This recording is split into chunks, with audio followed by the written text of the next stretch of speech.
Secara objektif kita boleh bangga bahwa kita telah menunjukkan suatu hasil yang menuju kepada sasaran-sasaran kita. Saya apresiasi kerja saudara-saudara sekalian. Saya merasakan dan saya menilai kabinet kita sekarang bekerja sebagai satu tim. Saya merasakan ada suatu kekompakan, suatu kerjasama yang baik. Di sana-sini tentunya masih harus kita perbaiki, itu wajar, ya. Tetapi yang saya rasakan adalah semua menteri, semua wakil menteri punya keinginan yang sangat keras untuk memberi hasil kepada rakyat. Itu yang saya rasakan, dan saya ingin mengucapkan terima kasih kepada saudara-saudara sekalian. Demikianlah yang diharapkan rakyat kita. Kita berada di trajektori yang benar, ya. Saudara-saudara sekalian,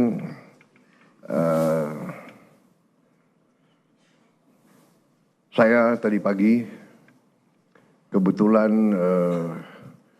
jumpa dengan Profesor Emil Salim, seorang senior, usianya 94 tahun, berkali-kali jadi menteri. Ya, beliau menyampaikan pesan-pesan, menyampaikan harapan-harapan, dan menyampaikan apa-apa yang beliau jadikan pegangan beliau. Inti yang saya kira saya tangkap dari beliau, beliau ingatkan bahwa seorang menteri adalah seorang pejabat negara. Berarti orientasi pengabdiannya adalah negara. Kita dari sistem politik kita adalah politik konstitusional, di mana politik kita dijalankan melalui partai politik. Kedaulatan rakyat dilaksanakan melalui partai politik, melalui perwakilan. Dan itu benar bahwa sistem konstitusi kita bisa dikatakan adalah sistem campuran. Presidennya dipilih langsung dari rakyat, presidennya memiliki wewenang-wewenang presidensial, tetapi parlemen, DPR memiliki wewenang pengawasan, wewenang anggaran yang sangat besar. Dengan demikian kita telah menjalankan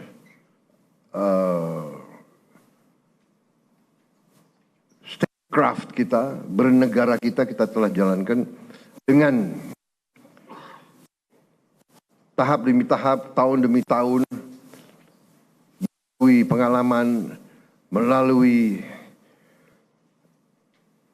cobaan, melalui rintangan, di tahap demi maju telah menyelesaikan masalah-masalah bangsa dan masalah-masalah negara. Dengan demikian, saudara-saudara,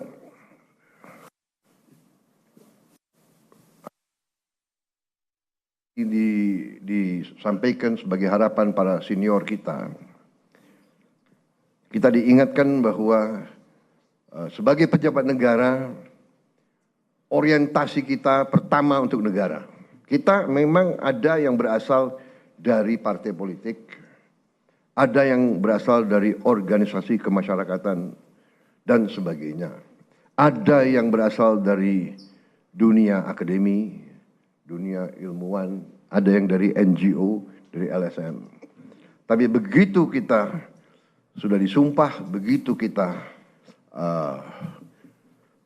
menjabat sebagai pejabat negara, orientasi kita, kepentingan kita adalah untuk negara. Dan untuk itu saya ucapkan terima kasih karena saya rasakan walaupun begitu banyak tokoh-tokoh dari berbagai latar belakang, tapi yang saya rasakan sekarang orientasi kita adalah kepentingan negara, kepentingan rakyat. Dan saya kira ini dirasakan oleh rakyat kita. Saudara-saudara, dari hasil sementara kita merasakan bahwa pemerintah kita efektif. Di akhir tahun 24, liburan hari Natal, tahun baru, berjalan dengan lancar, dengan aman. Untuk itu, saya ucapkan terima kasih kepada seluruh pejabat terkait dan jajarannya yang telah bekerja keras, Menko Polkam, Menko Infrastruktur, Menko Pangan, semua Menko, Kapolri, Panglima TNI, yang bekerja keras menjamin keamanan, keselamatan, Menteri Perhubungan, Menteri BUMN, dan semua menteri-menteri lain yang saya monitor turun ke bawah, turun ke lapangan, monitor perkembangan. Kita juga membuktikan bahwa pemerintah kita efektif. Pemerintah kita bisa menjalankan administrasi negara dengan handal. Saudara-saudara, bagaimanapun di bulan-bulan yang kritis tersebut biasanya ditandai oleh banyak kecelakaan lalu lintas, ditandai oleh ketersediaan bahan pangan, bahan-bahan pokok yang penuh dengan fluktuasi, harga dan sebagainya. Kali ini kita berhasil untuk menjalankan suatu keadaan yang stabil, penuh ketenangan, penuh kesejukan. Di tengah banyak dunia dilanda konflik, ketegangan, krisis, bahkan perang, kita mampu menjaga kesejukan, ketenangan, perdamaian di negara kita. Saudara-saudara sekalian, saya juga terima kasih dalam 3 bulan kita telah memberi bukti kepada rakyat kebijakan-kebijakan kita adalah kebijakan-kebijakan yang berpihak kepada rakyat, berpihak kepada kepentingan negara.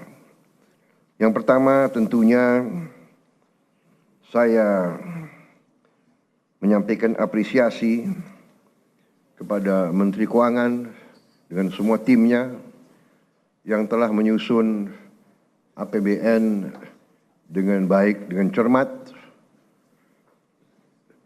kerja keras, karena saya terus-menerus monitor, saya terus-menerus menuntut penghematan, efisiensi. Saya menuntut keberanian memotong hal-hal yang tidak esensial. Saya tegaskan bahwa kriteria anggaran yang akan kita laksanakan, kriteria pertama adalah harus bisa menciptakan lapangan kerja. Sudah saya katakan berkali-kali. Kedua, harus meningkatkan produktivitas. Produktivitas ini harus bisa diukur dengan kuantifikasi. Berapa devisa yang dihasilkan, berapa devisa yang dihemat.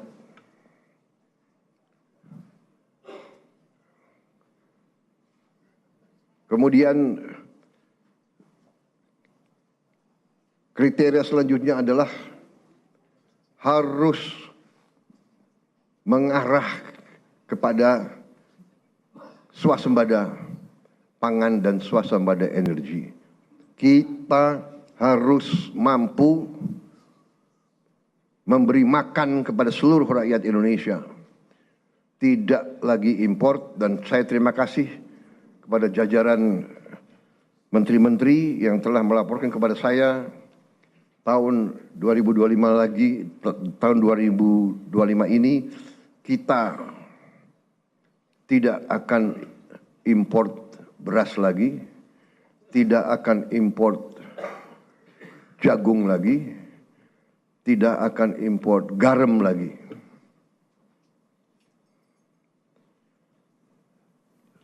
Artinya, target yang saya berikan kepada kabinet bahwa Indonesia kita harus swasembada pangan dalam waktu 4 tahun. Alhamdulillah, target bisa kita capai akhir 2025, paling lambat awal 2026. Jadi mungkin 3 tahun lebih cepat dari sasaran yang kita tetapkan. Artinya bahwa dengan niat baik, dengan kerja keras, dengan orientasi kepada negara dan bangsa, kebijakan yang masuk akal akan membuahkan hasil yang cepat. Ini harus kita yakini.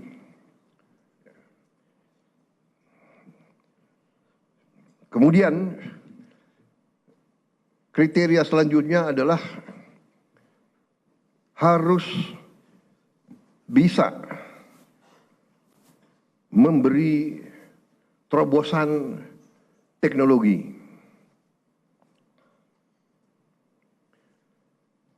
Dari prioritas kita itu, satu, tadi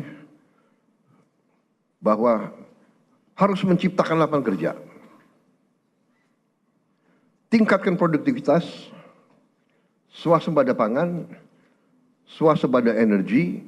Dengan swasembada pangan dan swasembada energi kita aman. Kita tidak boleh bergantung kepada sumber di luar negeri. Sudah berkali-kali saya tekankan itu. Dalam krisis dunia, tidak ada negara yang akan mengizinkan pangan keluar dari negaranya. Ini sudah hukum sejarah. Dan kriteria selanjutnya harus bisa menghasilkan terobosan teknologi. Berarti pengeluaran investasi untuk sumber daya manusia, untuk pendidikan, untuk sains dan teknologi, ini termasuk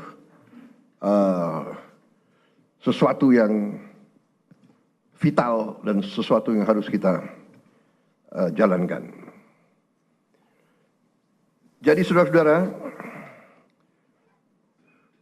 saya tegaskan kembali bahwa hal-hal di luar itu yang bersifat seremoni, upacara, merayakan ulang tahun ini, ulang tahun itu, hari ini, hari itu, kita tidak akan.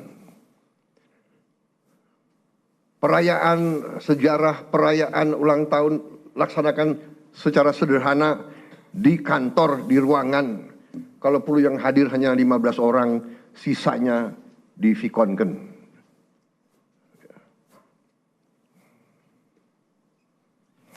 Perjalanan dinas dikurangi,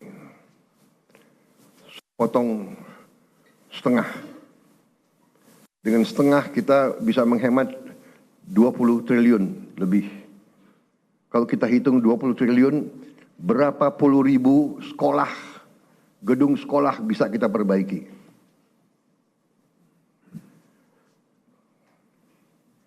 Jadi saya katakan benar-benar bahwa saya sangat serius dalam hal ini.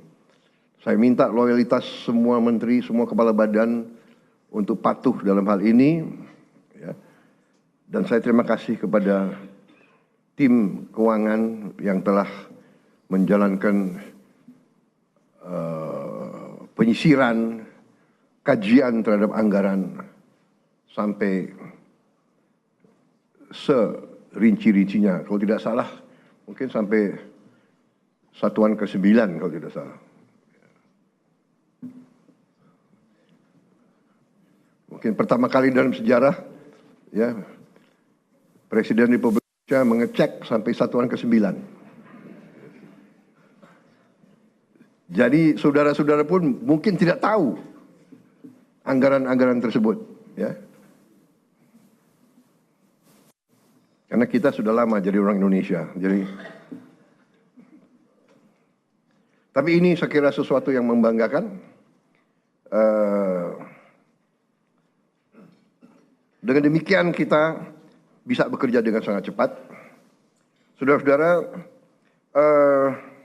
program makan bergizi kita berjalan. Alhamdulillah, kita telah luncurkan tanggal 6 Januari yang lalu. Sampai sekarang berhasil melayani 650.000 anak-anak kita di 31 provinsi. Ini berkat kerja keras banyak pihak. Ya, jajarannya Mendagri, Menteri Pendidikan Dasar dan Menengah, Menteri Bappenas, Menteri Desa, Menteri BUMN, Menteri Kesehatan, Panglima TNI, Kapolri, para kepala sekolah, para gubernur, bupati, tentunya Menteri Keuangan. Dan untuk Januari sampai April 2025, program ini sasarannya adalah 3 juta anak. Bulan April sampai Agustus 2025 akan menuju 6 juta anak. September kita harapkan 15 juta anak. Dan akhir 2025 target kita adalah semua anak-anak Indonesia bisa dapat makanan bergizi. Saudara-saudara, terima kasih kerjasama ini.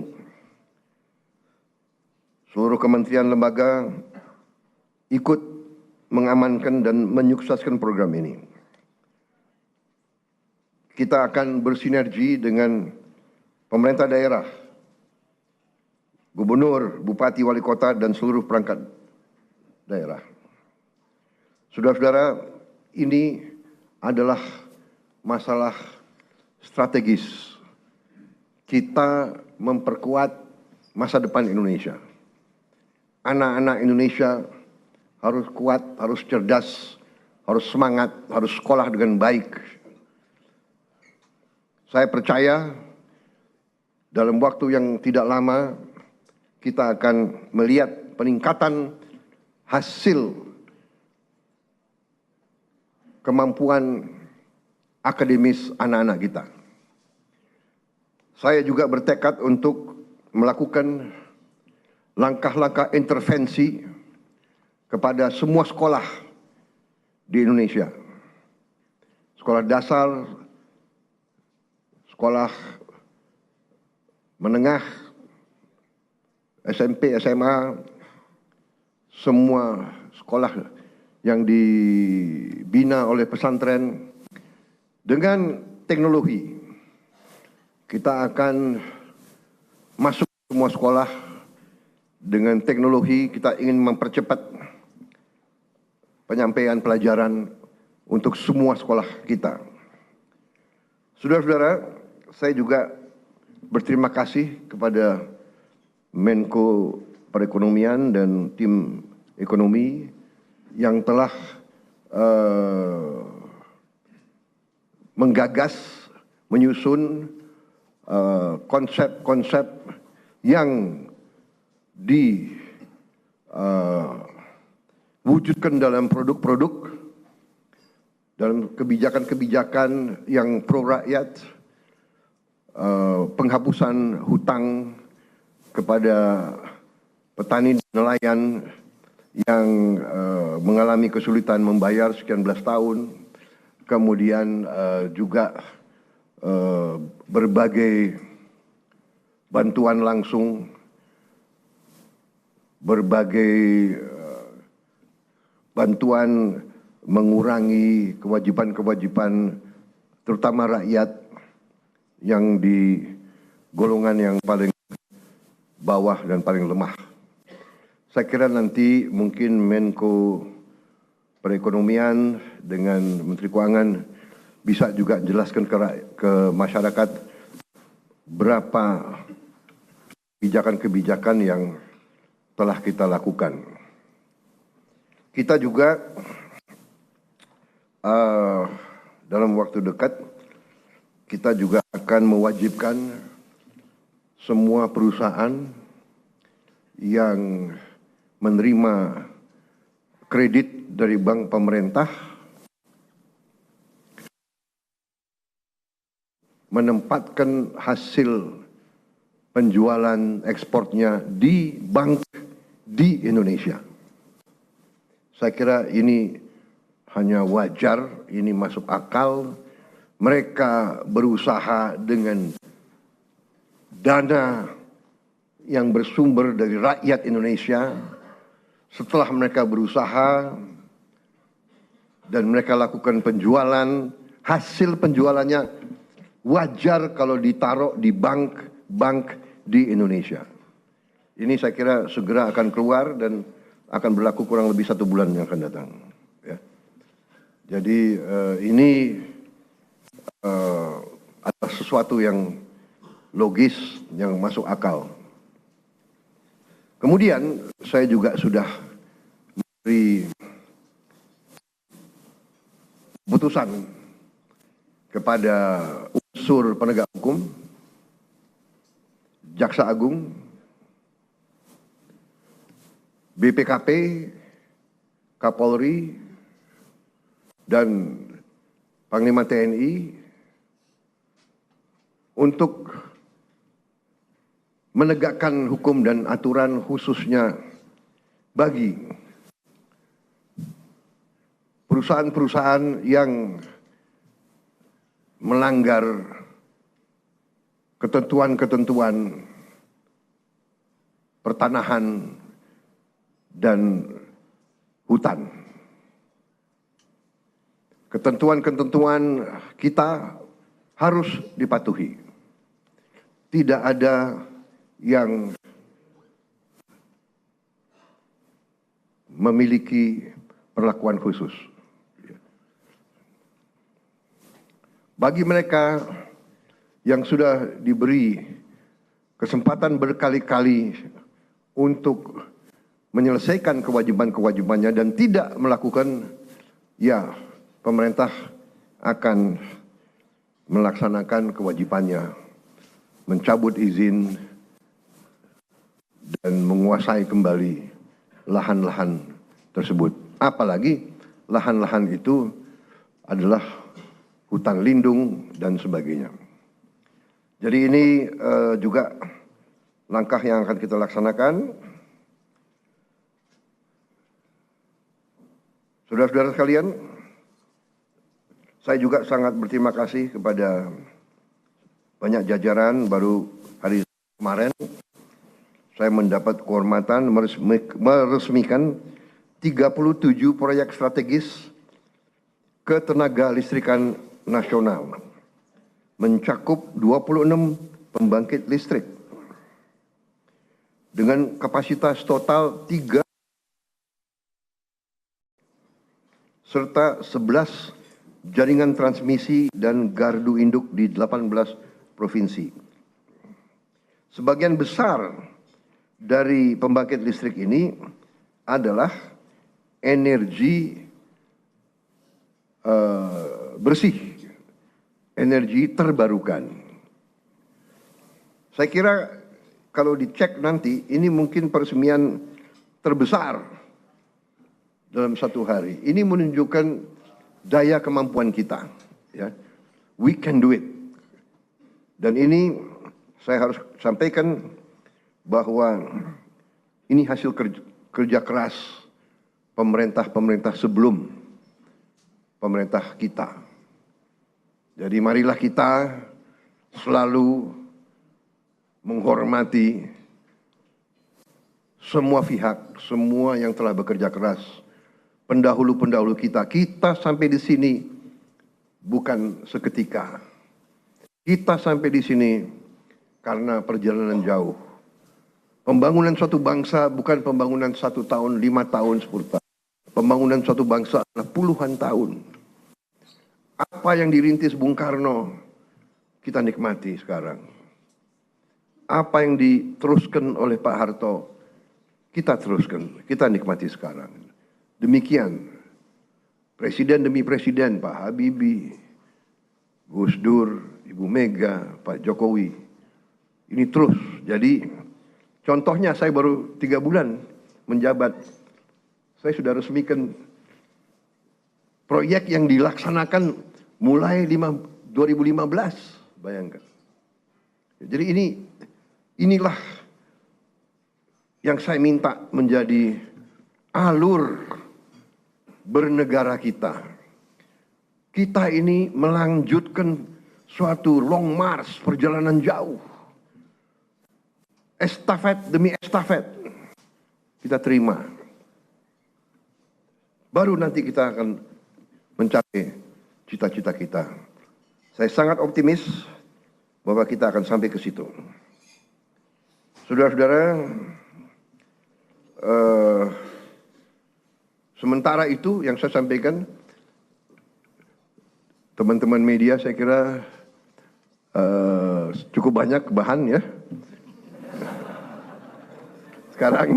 Sekarang akan saya sampaikan hal-hal yang belum perlu Anda dengar. Kan begitu kan? Saya kira media ini masih muda-muda ya. Jadi ada hal-hal yang kalau orang tua bicara yang muda-muda ya, yang muda-muda anak-anak biasanya tunggu di luar. Kan begitu kan? Ya. Terima kasih sementara. Ya. Paling lama ini ya. Zaman Pak Jokowi sebentar dia di dalam.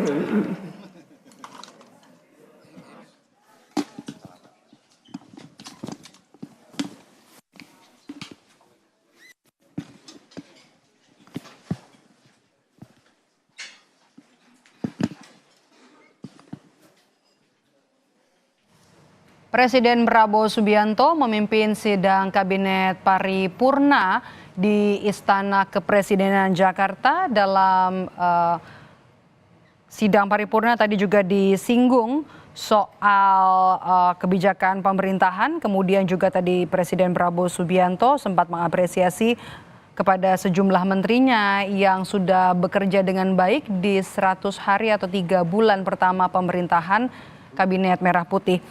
Di antaranya adalah apresiasi kepada Menteri Keuangan yang berhasil menyusun APBN, kemudian melakukan efisiensi, pemangkasan hal-hal yang tidak esensial, dan juga soal program makan bergizi gratis.